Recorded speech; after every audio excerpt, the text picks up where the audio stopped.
Hello' everyone, কলপচলা খাৰ বনাবলৈ লৈছোঁ। কলপচলাটো খুব ধুনীয়াকৈ ধুই পেলাই মিহি মিহিকৈ কাটি ল'লোঁ। কেৰাহী এখনত মিঠাতেল গৰম কৰি ল'লোঁ। তাত শুকান জলকীয়া আৰু নহৰু দিছোঁ। নহৰুখিনি ফ্ৰাই কৰি ল'ব। তাৰপিছত পিঁয়াজ দিছোঁ, মিহি মিহিকৈ কাটি পেলাই ৰঙচুৱাকৈ ফ্ৰাই কৰি ল'ব। তাৰপিছত মিহি মিহিকৈ কাটি লোৱা কলপচলাখিনি দিব। দি পেলাই খুব ধুনীয়াকৈ তেলতে ফ্ৰাই কৰিব। তাত নিমখ আন্দাজমতে দিব। আদা নহৰু পেষ্ট দিব। তাৰপিছত খুব ধুনীয়াকৈ ধুই মচুৰ দালিও ল'ব, আন্দাজমতে ল'ব।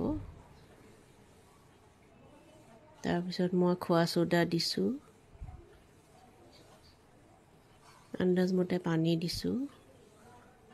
তাৰপিছত খুব ধুনীয়াকৈ উতলিবলৈ দিব।